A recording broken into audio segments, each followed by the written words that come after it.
ആശ്വാസം നേടാം. ഹൃത്തിനുള്ളിൽ ജീവൻ നൽകും വചനം, തിരുവചനം. യേശുവിൽ ഏറ്റവും പ്രിയപ്പെട്ട സഹോദരങ്ങളെ, നമ്മളിന്ന് ചിന്തിക്കുന്ന വിഷയം ജോസഫിന്റെ അസ്ഥികൾ നൽകുന്ന സന്ദേശം എന്നതിനെ പറ്റിയാണ്. ഉൽപ്പത്തി പുസ്തകം 50-ാം അധ്യായത്തിന്റെ 24 മുതലുള്ള തിരുവചനങ്ങൾ. ജോസഫ് തന്റെ സഹോദരന്മാരെ വിളിച്ചിട്ട് പറഞ്ഞു, തന്റെ ബന്ധുക്കളെ വിളിച്ചിട്ട് പറഞ്ഞു, തനിക്ക് വേണ്ടപ്പെട്ടവരെല്ലാം വിളിച്ചിട്ട് പറഞ്ഞു, ഞാൻ മരിക്കാറായി, എന്നാൽ ദൈവം നിങ്ങളെ സന്ദർശിക്കും. അബ്രഹാമിന്റെയും ഇസഹാക്കിന്റെയും യാക്കോബിന്റെയും ദൈവം നിങ്ങൾക്ക് വാഗ്ദാനം ചെയ്ത ദേശത്തേക്ക് ദൈവം നിങ്ങളെ കൂട്ടിക്കൊണ്ട് പോകും. നിങ്ങൾ തകർന്നു പോകരുത്. നിങ്ങൾ അങ്ങനെ വാഗ്ദാന ദേശത്തേക്ക് പോകുമ്പോൾ എന്റെ അസ്ഥികളും കൂടെ നിങ്ങൾ കൂട്ടിക്കൊണ്ട് പോകണം. ജോസഫ് 110 വയസ്സ് വരെ ജീവിച്ചു. അതിനുശേഷം മരിച്ചു. അവന്റെ അസ്ഥികൾ ഇസ്രായേൽക്കാർ പരിമളദ്രവ്യം പൂശി അവന്റെ ശരീരം ഒരു പെട്ടകത്തിൽ, ഒരു പെട്ടിയിൽ, ഒരു ശവപ്പെട്ടിയിൽ കാത്തു സൂക്ഷിച്ചു. പ്രിയപ്പെട്ടവരെ, പിന്നീട് നമുക്കറിയാം, ചരിത്രം നമ്മൾ പഠിക്കുമ്പോൾ, ബൈബിൾ നമ്മൾ വായിക്കുമ്പോൾ, ജോസഫ് പ്രവചിച്ചതുപോലെ തന്നെ കാര്യങ്ങൾ നടക്കുകയാണ്. ഇവിടെ നമ്മൾ കാണുകയാണ്, ജോസഫ് ഇങ്ങനെ ഒരു പ്രവചനം കൊടുക്കുന്ന സമയത്ത് അവർക്ക് പ്രത്യേകിച്ച് യാതൊരുവിധ വേദനകളോ ദുഃഖങ്ങളോ പ്രയാസങ്ങളോ ഒന്നുമില്ല. എങ്കിലും വരാൻ പോകുന്ന കാര്യങ്ങൾ ജോസഫ് അവരെ കാണിക്കുകയാണ്. പിന്നീട് ഈ ജനം അടിമത്തത്തിലേക്ക് പോകുന്നതായും പിന്നീട് വന്ന ഫറവോ ഇവരെ അടിമകളാക്കുന്നതായിട്ടും 430 വർഷം ഇവർ അടിമത്തത്തിൽ കഴിയുന്നതായിട്ടും പിന്നീട് മോശയുടെ നേതൃത്വത്തിൽ ഇവർ പുറത്തു വരുമ്പോൾ ഇവർ ലക്ഷക്കണക്കിന് വരുന്ന ഇസ്രായേൽക്കാർ അടിമത്തത്തിൽ നിന്ന് മോചിപ്പിക്കപ്പെട്ട് കാനാൻ ദേശത്തേക്ക് പോകുമ്പോൾ കൂടെ കൊണ്ടുപോയ ഒരു കാര്യമാണ് ഈ ജോസഫിന്റെ ശവപ്പെട്ടി. ഇതിൽ കുറച്ചു പേര് ജോസഫിന്റെ ശവപ്പെട്ടി ഈ 40 വർഷവും ചുമന്നുകൊണ്ടുപോയി. ഇവർ പോകുന്ന സമയത്തെല്ലാം ജോസഫിന്റെ അസ്ഥികൾ അതിൻ്റെ അകത്തുണ്ടായിരുന്നു. അവരത് കാനാൻ ദേശത്ത് കൊണ്ടുപോയി സംസ്കരിക്കുകയും ചെയ്തു. ഇന്ന് നമ്മൾ വചനം തിരുവചനത്തിൽ ചിന്തിക്കുന്നത് ജോസഫിന്റെ അസ്ഥികൾ ഇവരോട് പ്രസംഗിച്ചു എന്നതിനെ പറ്റിയാണ്. ഞാൻ ഉദ്ദേശിച്ചത് ജോസഫിന്റെ അസ്ഥികൾ ശബ്ദമുണ്ടാക്കി പ്രസംഗിച്ചു എന്നല്ല. പക്ഷേ ജോസഫിന്റെ അസ്ഥികൾ ഈ 40 വർഷക്കാലവും തന്റെ ജനത്തോട് സംസാരിച്ചു കൊണ്ടിരുന്നു. മൗനത്തിന്റെ ഭാഷയിൽ അഭിഷേകത്തോടു കൂടി സന്ദേശം കൊടുത്തുകൊണ്ടിരുന്നു. ഒന്നാമത് കൊടുത്ത സന്ദേശം, മനുഷ്യ, നിന്റെ ജീവിതം നിസ്സാരമാണ്, നീ മരിക്കേണ്ടവനാണ്. ജോസഫ് തന്റെ സഹോദരങ്ങളോട്, തന്റെ ബന്ധുക്കളോട്, തന്റെ വേണ്ടപ്പെട്ടവരോട് പറഞ്ഞു കൊടുത്തു, ഞാൻ ഈജിപ്തിലെ പ്രധാനമന്ത്രിയാണ്, എന്നിട്ടും ഞാൻ മരിക്കാൻ പോകുന്നു. എത്രമാത്രം ഉന്നതനാണെങ്കിലും, എത്രമാത്രം സമ്പത്തുണ്ടെങ്കിലും, എന്തുമാത്രം ഡിഗ്രികൾ കരസ്ഥമാക്കിയാലും, ആത്മീയമായി എത്രമാത്രം വളർന്നാലും ശരി, ഒരു ദിവസം ഈ ലോകത്തിൽ നിന്നും കടന്നു പോകേണ്ടതായിട്ട് വരുന്നു. യാക്കോബിന്റെ ലേഖനം 1-ാമത്തെ അധ്യായം അതിന്റെ 10-ാമത്തെ വചനത്തിൽ പറയാണ്, ഹേ ധനികനായ മനുഷ്യ, നീ തന്നെത്താൻ താഴ്ത്തപ്പെടുന്നതിൽ ആനന്ദം കണ്ടെത്താൻ ശ്രമിക്കൂ. കാരണം മനുഷ്യ ജീവിതം പുല്ലുപോലെയാണ്, അത് പുല്ലിന്റെ പൂവ് പോലെ കടന്നു പോകുന്നു. സൂര്യൻ ഉദിക്കുന്നു, ഇതാ പുല്ല് കരിഞ്ഞു പോകുന്നു, പുഷ്പം വാടിക്കൊഴിയുന്നു, അതിന്റെ സൗന്ദര്യം അസ്തമിക്കുന്നു. ഇതുപോലെ തന്നെ ധനികനും തന്റെ ഉദ്യമങ്ങൾക്കിടയ്ക്ക് മങ്ങി മറഞ്ഞു പോകും. ധനികൻ എന്ന് നല്ല പേരാണ്. എല്ലാവരും പറയുന്നു അവന്റെ ബിസിനസ് വിജയിച്ചു, അവൻ നല്ല കഴിവുകൾ ഉള്ളവനാണ്, അവൻ ഒത്തിരി സമ്പത്തുണ്ടാക്കി, നല്ലതാണ്. പക്ഷെ ദൈവത്തിന്റെ വചനം പറയുന്നു, നീ ദൈവത്തിന്റെ മുമ്പിൽ നിന്നെ തന്നെ താഴ്ത്തിക്കൊണ്ട് നിന്റെ മരണത്തെപ്പറ്റി, നിന്റെ നിസ്സാരതയെപ്പറ്റി നീ ചിന്തിക്കണം. ജോസഫ് പറയുകയാണ്, ഇവിടെ ഏറ്റവും ഉയർത്തപ്പെട്ട വ്യക്തിയാണ് ഞാൻ, എന്നിട്ടും എന്റെ ജീവിതത്തിന് ഒരു അതിരുണ്ട്, എന്റെ ജീവിതം അവസാനിക്കുകയാണ്.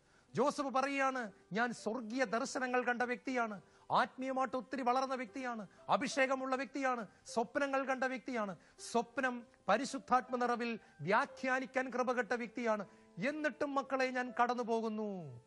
ജോസഫിന്റെ സന്ദേശം വളരെ ക്ലിയർ ആണ്.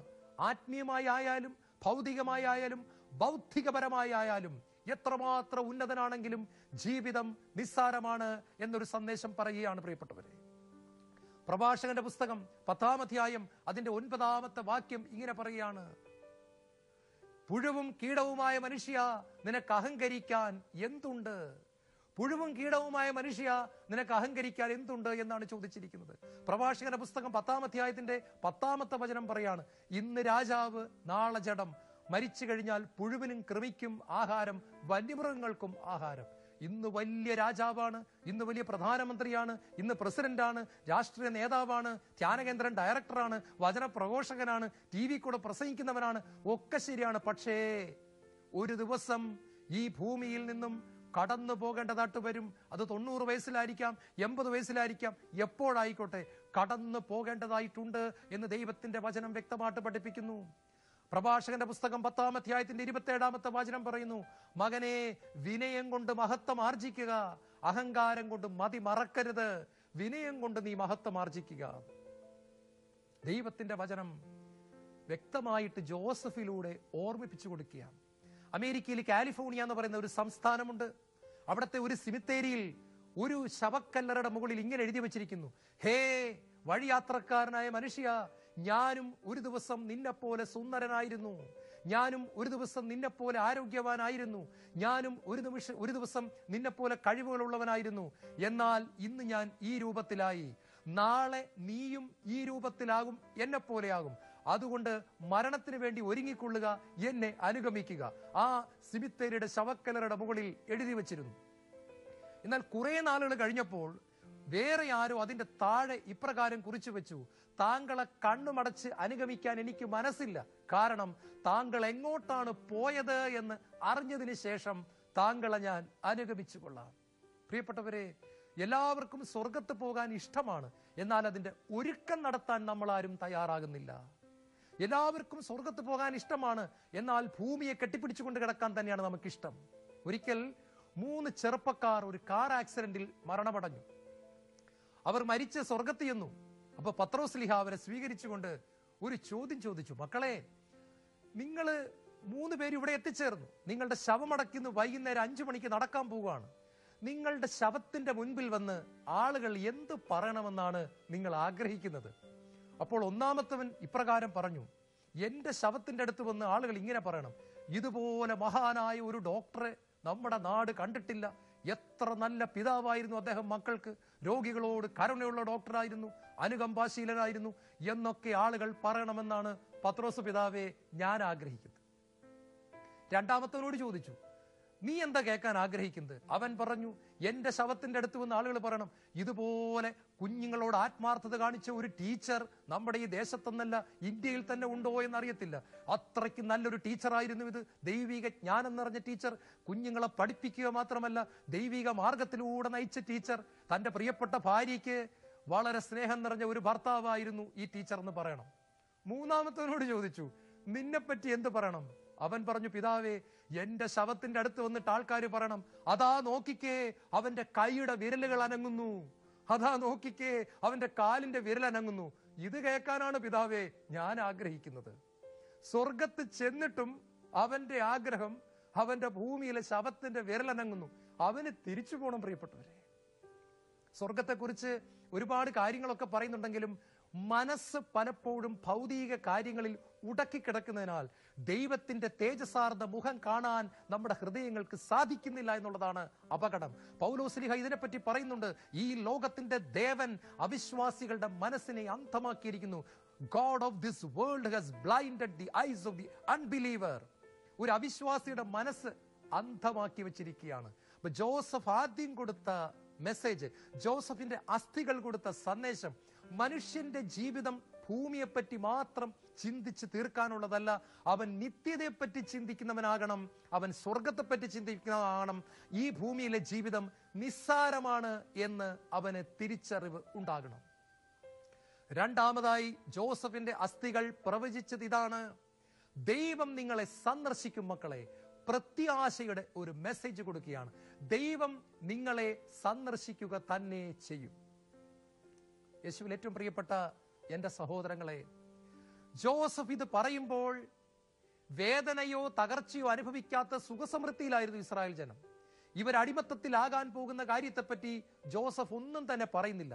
ജോസഫിന് അറിയാമായിരുന്നു, ദൈവം അബ്രഹാമിനോട് പറഞ്ഞിട്ടുണ്ട് ഇവർ അടിമകളായി തീരും, 430 കൊല്ലം ഇവർ അടിമകളായി കഷ്ടപ്പെടുമെന്ന് ജോസഫിന് അറിയാമായിരുന്നു.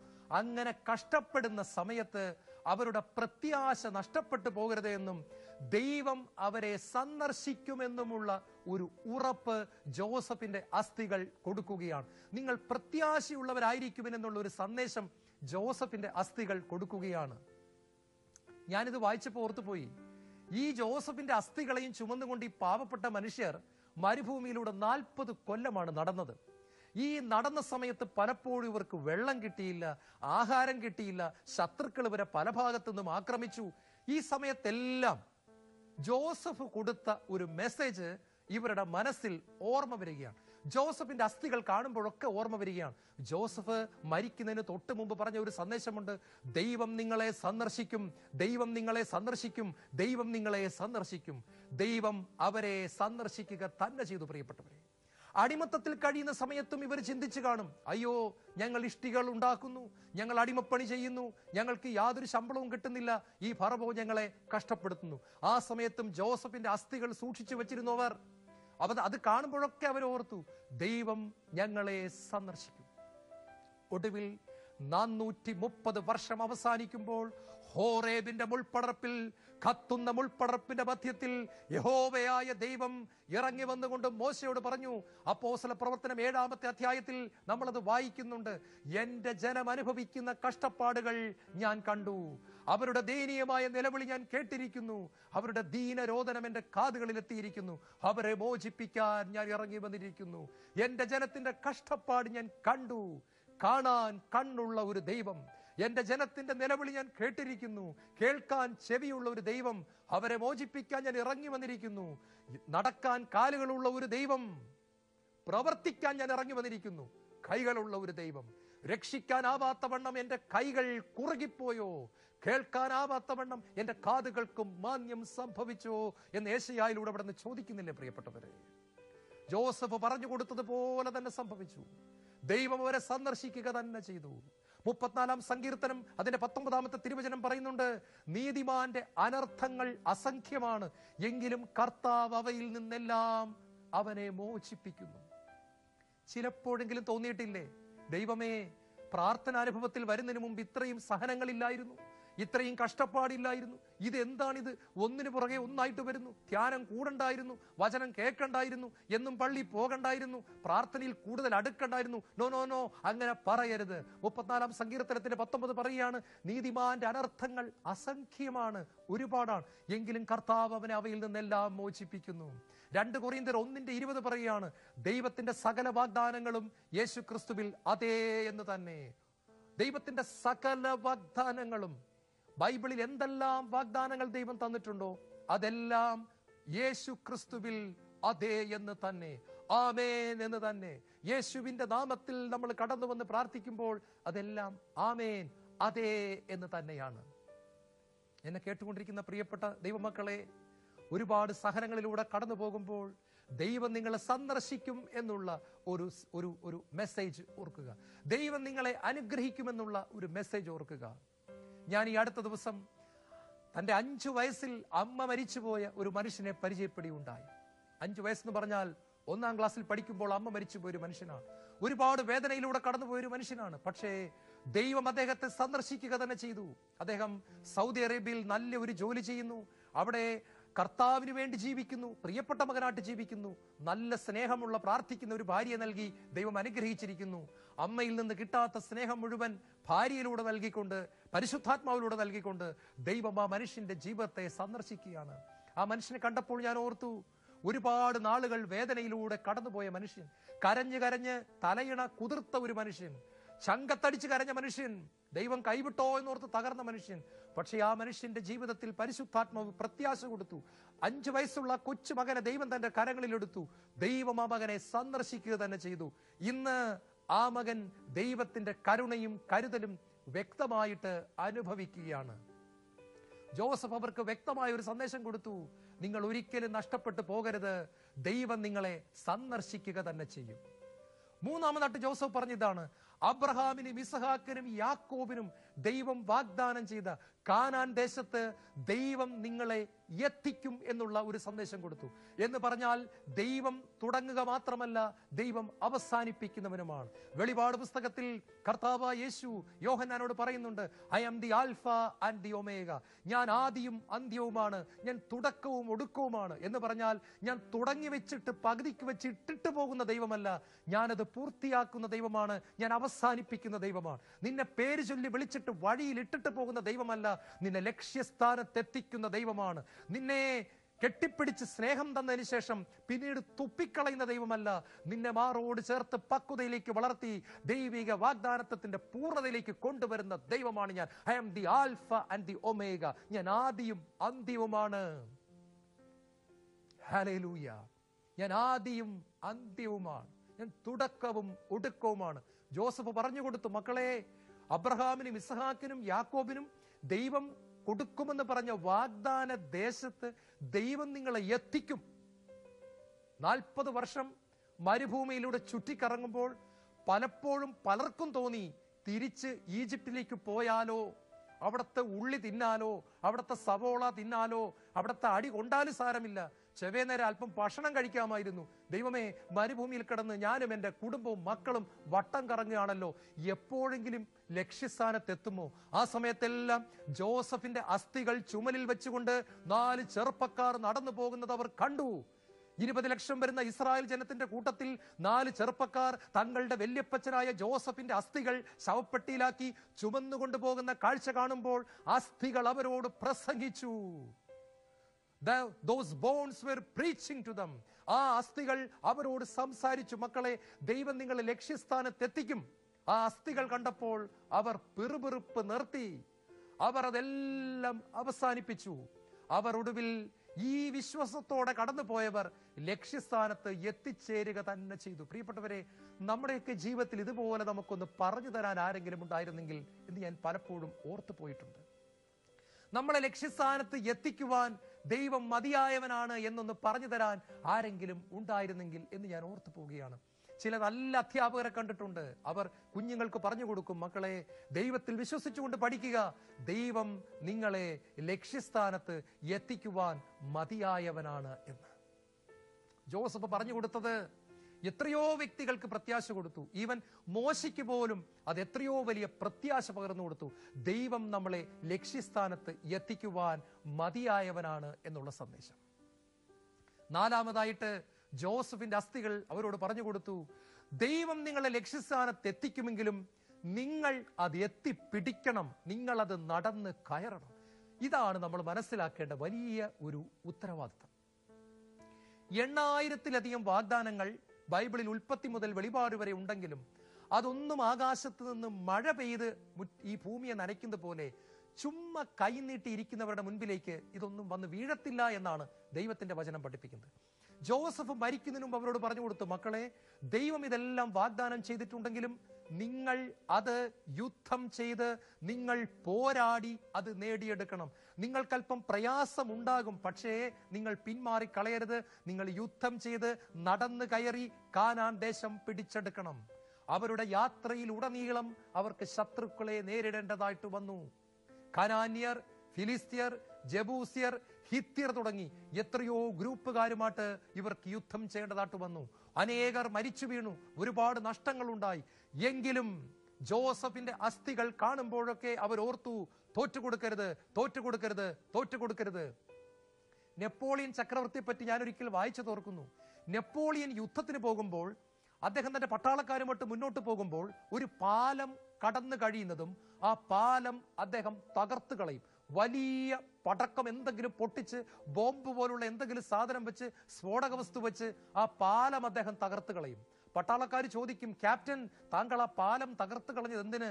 നമുക്ക് തിരികെ പോകാൻ വഴിയില്ല. അദ്ദേഹം പറയും, മക്കളെ, എന്റെ കൂടെ നിങ്ങൾ വരുമ്പോൾ ഒരു കാര്യം മനസ്സിലാക്കണം, നെപ്പോളിയന്റെ പട്ടാളക്കാർ പിന്തിരിഞ്ഞോടാനുള്ളവരല്ല, നെപ്പോളിയന്റെ പട്ടാളക്കാർ മുന്നോട്ട് പോകാനുള്ളവരാണ്. ഈ പാലം ഇവിടെ ഉണ്ടായാൽ നിങ്ങൾക്ക് പിന്തിരിഞ്ഞോടാനുള്ള പ്രേരണ വരും. നിങ്ങൾ മുന്നോട്ട് മാത്രം പോകാനുള്ളവരാണ്, പിന്നോട്ട് പോകാൻ പാടില്ല. അതുകൊണ്ട് ഞാൻ ഈ പാലം തകർത്ത് കളയുകയാണ്. അങ്ങനെ പാലങ്ങൾ തകർത്ത് കളഞ്ഞതിനാൽ ജീവൻ മരണ പോരാട്ടം നടത്തിയ പട്ടാളക്കാർ ഒന്നിനു പുറകെ ഒന്നായി യുദ്ധങ്ങൾ വിജയം നേടി. അവർ പിടിച്ചെടുത്തു, സകലതും പിടിച്ചെടുത്തു. അവർ പരാജയപ്പെട്ടില്ല. അവർ അറ്റം വരെ പോവുകയാണ്. പ്രിയപ്പെട്ടവരെ, ജോസഫ് പറഞ്ഞു കൊടുത്തു, വലിയ യുദ്ധങ്ങൾ നിങ്ങൾ നേരിടേണ്ടത് വരും. വലിയ ക്ഷാമങ്ങൾ ഉണ്ടാകും. വെള്ളം കിട്ടാതെ വരും, ഭക്ഷണം കിട്ടാതെ വരും, 10,000 മരിച്ചു വീണാക്കാം. എങ്കിലും നിങ്ങൾ യുദ്ധം ചെയ്ത് തന്നെ ദൈവിക വാഗ്ദാനത്തെ നേടിയെടുക്കണമെന്ന് പറഞ്ഞത് അവർ അനുസരിക്കുകയാണ്. ഒടുവിൽ ജോഷുവയുടെ നേതൃത്വത്തിൽ ലക്ഷക്കണക്കിന് വരുന്ന ഇസ്രായേൽ ജനം അടുത്ത തലമുറയിൽ കാനാൻ ദേശത്തേക്ക് പ്രവേശിക്കുക. കാനാൻ ദേശത്തേക്ക് പ്രവേശിക്കുന്നതിന് തൊട്ടു മുൻപും അവർക്ക് വലിയ യുദ്ധങ്ങൾ ചെയ്യേണ്ടതായിട്ട് വന്നു. കാനാൻ ദേശത്ത് പ്രവേശിച്ചപ്പോൾ അവിടെ ഉണ്ടായിരുന്നവരെ അനേകരെ അവർക്ക് പരാജയപ്പെടുത്തേണ്ടതായിട്ട് വന്നു. നമ്മുടെ ജീവിതത്തിൽ നാം യേശു ക്രിസ്തുവിനെ കണ്ടെത്തുന്നതോടു കൂടി സ്വർഗത്തിന്റെ വാതിലുകൾ കടന്ന് കാലെടുത്ത് വയ്ക്കുകയാണ്. സ്വർഗത്തിലേക്ക് നമ്മുടെ ഒരു കാല് വരികയും ഒരു കാല് ഭൂമിയിലാകുകയും ചെയ്യുകയാണ്. ഒരേ സമയം ഭൂമിയുടെ പൗരനായും സ്വർഗത്തിന്റെ പൗരനായും മാറുകയാണ്. പിന്നീട് പൂർണ്ണതയിലേക്ക് നമ്മൾ പ്രവേശിക്കുമ്പോൾ പ്രിയപ്പെട്ടവരെ ഓർക്കണം, അതിന് നമ്മൾ യുദ്ധം ചെയ്യേണ്ടതായിട്ടുണ്ട്. കാനാൻ ദേശത്ത് പ്രവേശിച്ച ജോഷുവ പറയുന്നുണ്ട്, നിങ്ങൾ കാലെടുത്ത് വയ്ക്കുന്ന ദേശമെല്ലാം നിങ്ങൾക്ക് ദൈവം തരും. നിങ്ങൾ കാലെടുത്ത് വയ്ക്കുന്ന ദേശമെല്ലാം. ഇത് ഇന്നും സത്യമാണ്. ദൈവരാജ്യം നമ്മുടെ മുമ്പിൽ തുറന്നു കിടക്കുകയാണെങ്കിലും എനിക്ക് ഇത്രയും മതി കർത്താവേ എന്ന് പറഞ്ഞിരിക്കുന്ന വ്യക്തികൾക്ക് അത്രേ കിട്ടത്തുള്ളൂ. എനിക്ക് അഭിഷേകം പോര കർത്താവേ, ഇനിയും വേണം. എനിക്ക് വിശുദ്ധി പോര കർത്താവേ, ഇനിയും വേണം. എൻ്റെ കുടുംബത്തിൽ സമാധാനം പോര കർത്താവേ, ഇനിയും വേണം. എൻ്റെ മക്കൾ ഇത്രയും കർത്താവിനെ അറിഞ്ഞാൽ പോരാ, എൻ്റെ മക്കൾ വിശുദ്ധരാകണം കർത്താവേ. അങ്ങനെ ചോദിച്ചു കഴിഞ്ഞാൽ നീ കാലെടുത്ത് വയ്ക്കുന്ന ദേശം മുഴുവൻ നിനക്ക് തരുമെന്ന് വാഗ്ദാനം ചെയ്ത കർത്താവ് നിനക്കത് തരിക തന്നെ ചെയ്യും. ഫ്രാൻസിസ് അസിസി നോക്കുക, അൽഫോൻസാമയെ നോക്കുക. അവർ ഓടാവുന്നത്രയും ഓടിപ്പിടിച്ചെടുത്തു ദൈവരാജ്യം. അവർക്ക് വയ്ക്കാവുന്ന ചുവടുകളെല്ലാം അവർ വെച്ചു കൊടുത്തു. പക്ഷെ എത്രയോ വ്യക്തികൾ അലസരായി കഴിയുന്നു. അവർ അങ്ങനെ തന്നെ ഇരിക്കുകയാണ്, ഒന്നും നേടിയിട്ടില്ല, ചെന്ന സ്ഥലത്ത് തന്നെ നിൽക്കുകയാണ്. ഒരടി പോലും അവർ മുന്നോട്ട് വച്ചിട്ടില്ല. കർത്താവ് നമ്മളെ വിളിക്കുകയാണ്, ദൈവരാജ്യത്തിന്റെ മനോഹരമായ സത്യങ്ങൾ മനസ്സിലാക്കാൻ നിങ്ങൾ ഫൈറ്റ് ചെയ്ത് മുൻപോട്ട് കയറി ദൈവരാജ്യത്തിന്റെ നിധികൾ നിങ്ങൾ സ്വന്തമാക്കണം. പ്രഭാഷകന്റെ പുസ്തകത്തിൽ പറയുന്നുണ്ട്, എൻ്റെ മകനെ, നീ കർത്തൃ ശുശ്രൂഷയ്ക്ക് ഒരുമ്പെടുന്നെങ്കിൽ പ്രലോഭനങ്ങളെ നേരിടാനായിട്ട് നീ തയ്യാറായിക്കൊള്ളുക. പത്രോസ്ലിഹ തന്റെ ലേഖനത്തിന്റെ 5-ാമത്തെ അധ്യായത്തിൽ പറയുന്നുണ്ട്, നിങ്ങളുടെ ശത്രുവായ പിശാച് അലറുന്ന സിംഹത്തെ പോലെ ആരെ വിഴുങ്ങണമെന്ന് അന്വേഷിച്ചുകൊണ്ട് ചുറ്റി നടക്കുന്നു. വിശ്വാസത്തിൽ എതിർത്ത് നിന്നുകൊണ്ട് ഉറച്ചു നിന്നുകൊണ്ട് അവനെ എതിർക്കുവിൻ, റെസിസ്റ്റ് ഹിം. എങ്കിൽ മാത്രമേ അഭിഷേകത്തിൽ വളരാൻ പറ്റത്തുള്ളൂ. ഞാൻ എൻ്റെ അനുഭവത്തിൽ മനസ്സിലാക്കിയ ഒരു സത്യമുണ്ട്. ദൈവം നമുക്ക് വലിയൊരു അനുഗ്രഹം തരാൻ പോകുന്നതിന് മുമ്പ് ഒരു വലിയ യുദ്ധം നമുക്കുണ്ടാകുന്നു. ഒരു സഹനം വരുന്നു, ഒരു ടെസ്റ്റ് വരുന്നു, ഒരു രോഗം വരുന്നു, ഒരു തകർച്ച വരുന്നു, ഒരു സാമ്പത്തിക ബുദ്ധിമുട്ട് വരുന്നു. സ്നേഹിക്കുന്ന ആളുകൾ നമ്മളെ വെറുക്കുന്നു. നമ്മൾ ഒരുപാട് നന്മ ചെയ്ത ആളുകൾ നമുക്കെതിരായി തീരുന്നു. നമ്മുടെ ഹൃദയം തകരാൻ പോകുന്നു. നമ്മൾ ഒത്തിരി കരയുന്നു. ഈ സമയത്തുള്ള ടെസ്റ്റ് ഇതാണ്. സ്നേഹത്തിൽ നിന്ന് നമ്മൾ മാറുമോ ഇല്ലയോ എന്നുള്ളതാണ് ടെസ്റ്റ്. നമ്മളെ എതിർക്കുന്ന വ്യക്തികളെ നമ്മൾ വെറുത്താൽ നമ്മൾ പരീക്ഷയിൽ പരാജയപ്പെട്ടു. നമ്മളെ വേദനിപ്പിക്കുന്ന വ്യക്തികളെ നമ്മൾ ഹൃദയം കൊണ്ടാണെങ്കിലും വെറുത്താൽ നമ്മൾ പരാജയപ്പെട്ടു. എന്നാൽ നമ്മൾ സ്നേഹിച്ചാലോ നമ്മൾ യുദ്ധത്തിൽ വിജയിക്കുന്നു.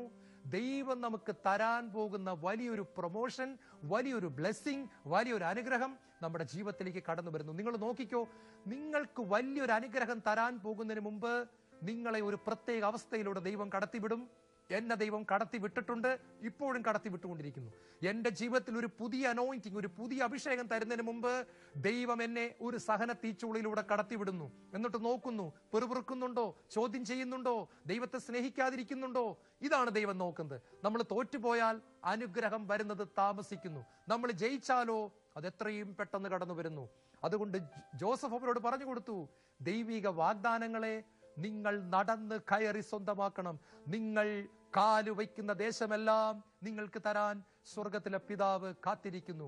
ബൈബിൾ എടുത്തിട്ട് അണ്ടർലൈൻ ചെയ്യണം. ഈ വാഗ്ദാനം എനിക്കുള്ളത്, ഈ വാഗ്ദാനം എൻ്റെ മക്കൾക്കുള്ളത്, ഈ വാഗ്ദാനം എൻ്റെ സഭയ്ക്കുള്ളത്, ഈ വാഗ്ദാനം എൻ്റെ ദേശത്തിനുള്ളത്, എൻ്റെ ഇടവകയ്ക്കുള്ളത്, എൻ്റെ ജീവിത പങ്കാളിക്കുള്ളത്, എൻ്റെ കൂടെ ജോലി ചെയ്യുന്നവർക്കുള്ളത്, ഈ ലോകം മുഴുവനുമുള്ളത്. അണ്ടർലൈൻ ചെയ്തിട്ട് പറയണം, പിതാവേ, I claim it in the mighty name of Jesus. 2 കൊരിന്ത്യർ 1:20. ദൈവത്തിന്റെ സകല വാഗ്ദാനങ്ങളും യേശു ക്രിസ്തുവിൽ അതേ എന്ന് തന്നെ. കണ്ണുകൾ അടയ്ക്കാം. കർത്താവായ യേശുവേ, ദൈവത്തിന്റെ സകല വാഗ്ദാനങ്ങളും യേശു ക്രിസ്തുവിൽ അതേ എന്ന് തന്നെ. ജോസഫിന്റെ അസ്ഥികൾ ഞങ്ങളോട് സംസാരിച്ചു, ജോസഫിന്റെ അസ്ഥികൾ ഞങ്ങളോട് പ്രസംഗിച്ചു. ഞങ്ങളത് മനസ്സിലാക്കുന്നു. ദൈവിക രഹസ്യങ്ങൾ ഞങ്ങൾക്ക് പരിശുദ്ധാത്മാവ് പറഞ്ഞു തരുന്നതിനായി നന്ദി പറയുന്നു. ഞങ്ങളെ കൈക്ക് പിടിച്ച് നടത്തണമേ, ആത്മീയമായി വളർത്തണമേ. യേശുവേ ആരാധന, യേശുവേ മഹത്വം, യേശുവേ നന്ദി.